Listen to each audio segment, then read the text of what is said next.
Bonjour à tous. On se retrouve pour une nouvelle vidéo pour analyser le Game 2 entre Boston et Miami. Victoire de Miami 111 à 101. Si vous voulez un peu plus d'informations sur la défense de Boston justement, qui a laissé beaucoup de 3 points ouverts contre le Heat, vous pouvez retrouver un trade que j'ai fait sur Twitter que je mettrai en description de la vidéo. Et là, pour ce match-là, on va se concentrer sur l'attaque de Boston. En deuxième mi-temps en particulier, ça va être beaucoup ou quasiment que des clips de la deuxième mi-temps. Et on va voir des choses qui ont été bien faites et des choses qui ont été mal faites ou pas faites. Ou, en tout cas, ça manque un petit peu selon moi. Encore une fois, c'est que un point de vue. J'ai peu d'expérience là-dedans. C'est vraiment purement du ressenti après un match et peut-être des pistes un petit peu d'analyse sur comment Boston pourrait mieux faire les choses en attaque. Parce que même si la défense a eu du mal en deuxième mi-temps, il y a quand même très peu de points qui sont marqués, une quarantaine de points. Quand on est censé être la meilleure attaque depuis pas mal d'années, c'est un peu dommage. Donc on va regarder tout ça ensemble et on va commencer par le positif. On va commencer en réalité par Jalen Brown qui a pas mal attaqué le cercle et qui a pas mal été utilisé proche du cercle. Euh, j'ai appelé ça Jalen Brown Drive. En réalité, c'est pas que des drives. Comme là, on voit, il est servi vraiment proche du cercle et ils utilisent beaucoup, le fait d'être en 5 out pour pouvoir le servir proche du cercle. Et c'est hyper utile le 5 out dans ce sens-là où on peut justement attaquer l'espace. Et je pense que c'est ce qui a manqué un petit peu à Boston et ce qui n'est pas toujours assez utilisé. Là, on est clairement sur une volonté de libérer Jalen Brown et de pouvoir attaquer Tyler Hero. Donc, il y a un premier écran de Jrue Holiday pour pouvoir justement offrir ça à Tyler Hero. On a Bam qui est sur Tatum, donc on a Caleb Martin qui est sur Porzingis, parfois c'est Jovic qui est sur Porzingis, mais l'idée là surtout, c'est d'avoir un écran de Jrue Holiday pour obtenir le switch sur Tyler Hero et bah, du coup que les autres défenseurs soient trop loin pour venir en aide. Et clairement, bah, c'est une bonne manière pour moi d'utiliser Jalen Brown proche du cercle en le servant de cette manière en rythme. Et en fait, Jalen Brown, face à Tyler Hero, il peut vraiment profiter de son explosivité. Et même s'il n'a pas un handle fabuleux, il peut le prendre sur des drives. Et là, on l'a vu, il a obtenu des lancers francs. Et là, c'est encore mieux parce qu'il est mis en situation où il est en mouvement. Et c'est vraiment là, pour moi, c'est le plus important et c'est comme ça qu'on utilise le mieux Jalen Brown. C'est sur du 5 out, donc avec beaucoup de spacing en mouvement. Donc vous allez voir, il va remonter par ici et il va utiliser du coup les deux écrans en fait qui sont déjà installés juste là avec Horford et Tatum pour replonger au cercle.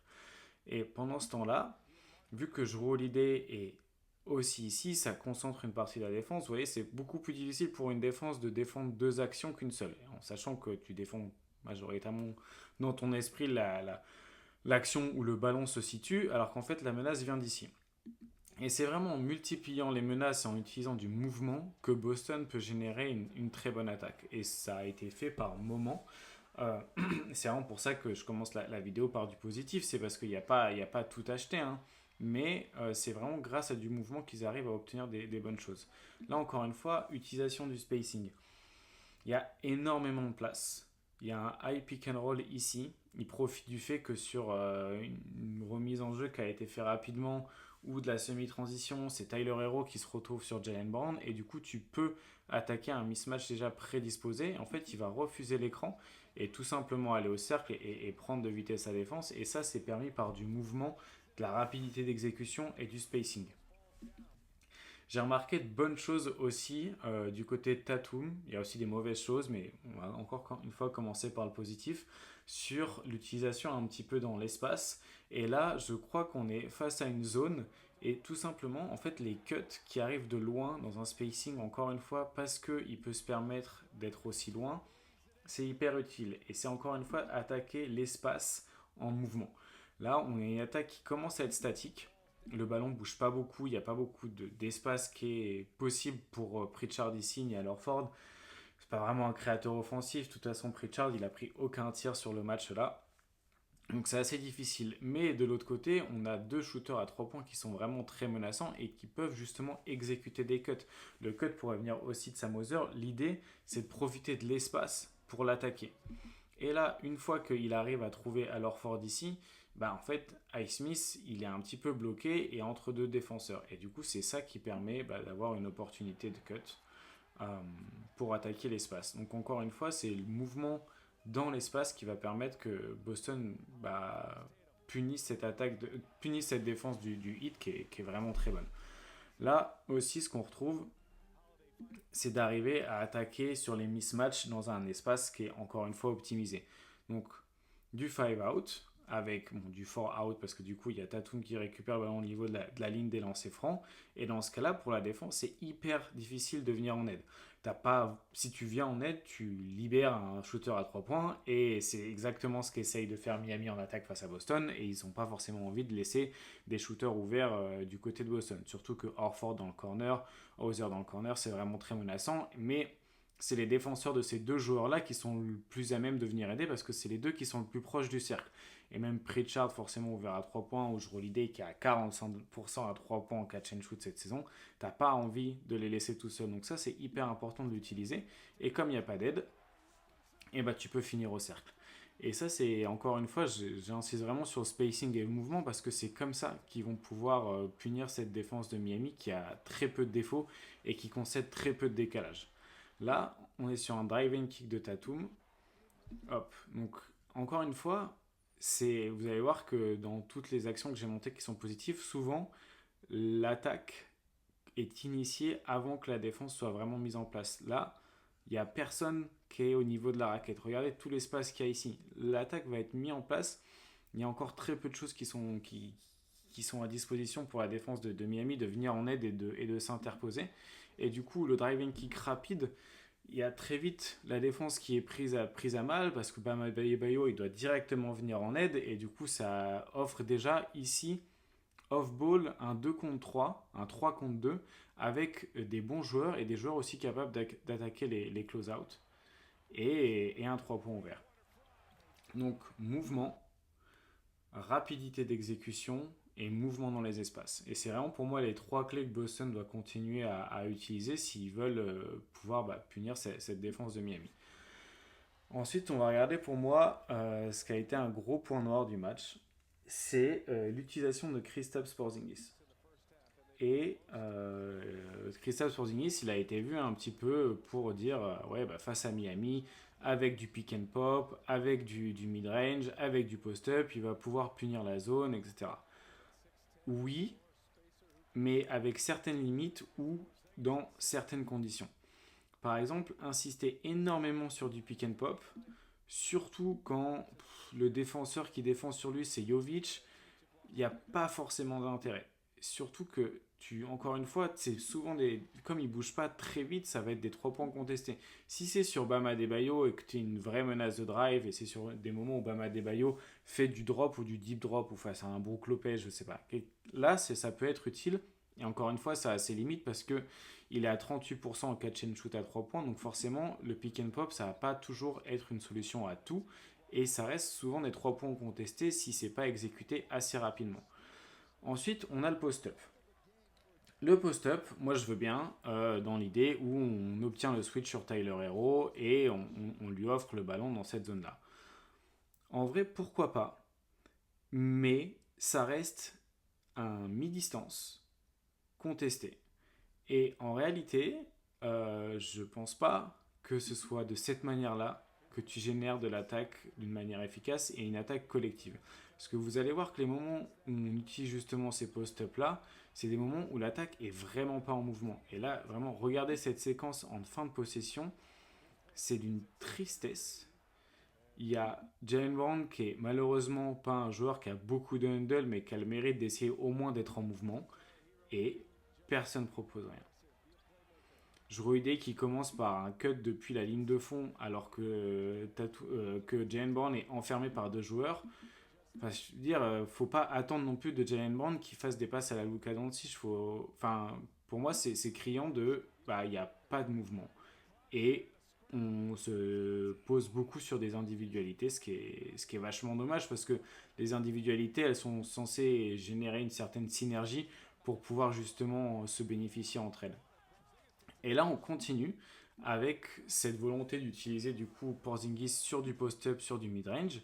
Mais encore une fois, déjà, Kristaps Porzingis obtient beaucoup moins de fautes sur la fin de saison que sur le début de saison depuis qu'ils ont un peu, pas changé les règles, mais qu'ils ont un petit peu changé la manière de siffler, disons, les lancers francs, etc. Et du coup, tu peux plus juste attaquer un joueur un peu plus petit, prendre un mid-range contesté et espérer d'avoir la faute ou que ça tombe dedans.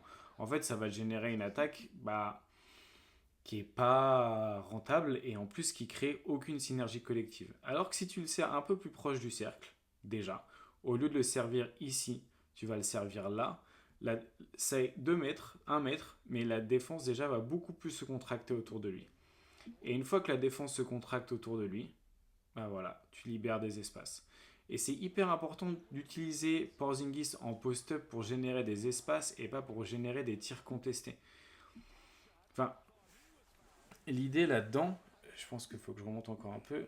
L'idée là-dedans, dans le post-up, encore une fois, c'est pas forcément un outil de finition, c'est un outil de création.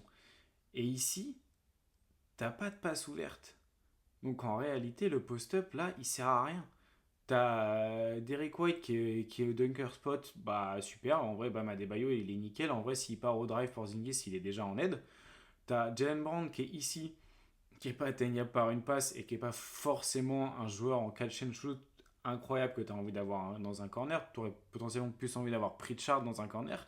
De ce côté-là, Pritchard, il peut pas vraiment être atteint par une passe, et même s'il l'est, il y a quand même le temps de faire le close-out. Et je ne pense pas que Porzingis puisse envoyer une passe ici, et même si c'était le cas, Ice Smith a le temps de venir faire le close-out sur Jrue Holiday.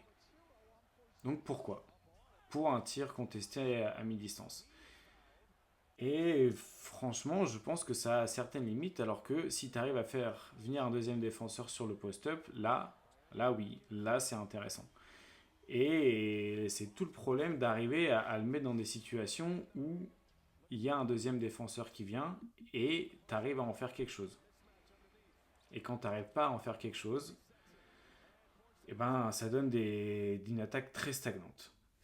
La dernière chose que je voulais un peu regarder et un peu mettre en avant, c'est ce que Boston a essayé de faire.